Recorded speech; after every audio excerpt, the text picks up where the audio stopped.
We're seeing a change in heart of the administration in Mexico. Lopez Obrador, for the first couple of years of his presidency, followed what he called hugs, not drugs. The idea that if we don't bother the cartels, they'll just be nice. Yeah, so that didn't work out. And now he's taken a much more direct approach. And since most of the security services at the local level have been infiltrated by the cartels, he's tapped the military to do it. So the military is now taking active steps against the cartels.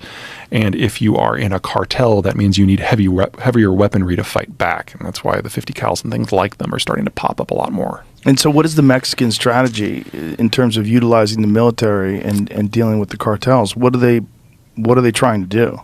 I would argue that the AMLO administration isn't to the point yet that they have a strategy, but they realize that the murder rate has reached the point that hugs, not drugs is no longer a viable option.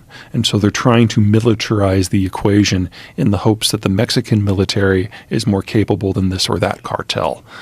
You can kind of break the cartel world into three groups. You've got Jalisco New Generation, the hyper-violent ones. You've got the Los Chapitos and the associated groups that are what's left of Sinaloa. They're the most capable ones for smuggling drugs. That's where the money is. And so that is where AMLO seems to be focusing his efforts. And then you've got what's left of the Zetas and the Gulf cartels, which is a very Twilight 2000 dog-eat-dog world out in eastern Mexico, which everyone's just kind of ignoring because it's not strategic. It's just violent. But it appears, and I don't want to oversell this because AMLO's clearly making this up as he goes, it appears that they think if they can put a pinch in the income, that maybe they can turn Sinaloa into the next Zetas and just break it apart. I don't think that's a very good plan, but it's better than what they've been doing for the last 2.5 years. And what's worst case scenario with Mexico? Worst case scenario would be if Jalisco New Generation penetrates north of the border and it changes our political discussion to be very anti-Mexico. One of the great achievements, in my opinion, of the Trump administration is convincing America's hard right that Mexicans are part of the family and taking one of the biggest looming racial issues in the United States and just dissolving it. If Americans start to think of Mexicans as drug runners again, regardless of why, that damages our most productive trading relationship and our most brilliant opportunity for our future right out of the gate. But what is the worst case scenario in terms of the cartels overwhelming the Mexican military? Because it does seem they have. You're asking all the fun, cheery questions. Yeah. Well, that's why you're here, bro. Yeah. I'm here to get freaked out. Our advantage with Mexico so far is because they haven't had to fight a war in a long time, that the military is not particularly competent, but it's still armed. And so when you bring it into the system, they hit with a punch that compared to the normal local security services is really impressive. But every time a armed group of the state has been brought into the fight, the cartels have found a way to corrupt it. And if you do that to the military, we could have a very real problem here. Think Chicago at the height of Al Capone, but on a national scale. Jesus Christ.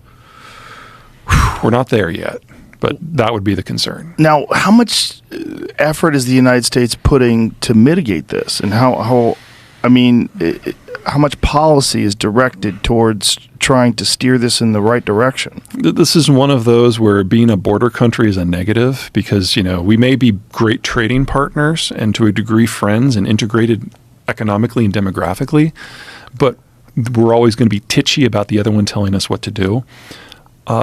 Trump and AMLO got along great because Trump really never asked anything of AMLO. He said, as long as you take steps to limit Central American immigration into the United States, I'm going to be hands-off on everything else. And so relations were pretty warm. Biden comes in and takes a much more traditional American approach. So it's about immigration, it's about drugs, it's about rule of law, it's about investment.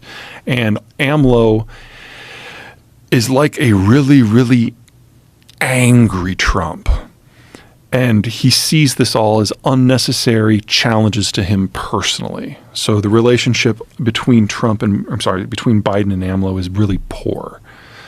And in that sort of environment, it's been very, very difficult for anyone in the U.S. bureaucracy to have a productive relationship with anyone south of the border. So most drug extraditions have stopped, most law enforcement cooperation has stopped, most intelligence sharing has stopped.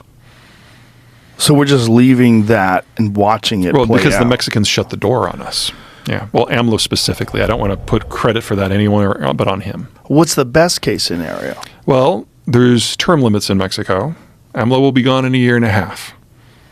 So we will get a new person. Now, who will that person be? Way too soon to know. But you can only serve for 5 years as president of Mexico. That's it? Yeah. So they've got a very, very bad one right now. We'll see who's next. Oh, Jesus. And that's right there. Yep. So the whole world's fucked. Yeah, that's a bit of an overstatement, but we've got some challenges. So, but it's making me more optimistic about America.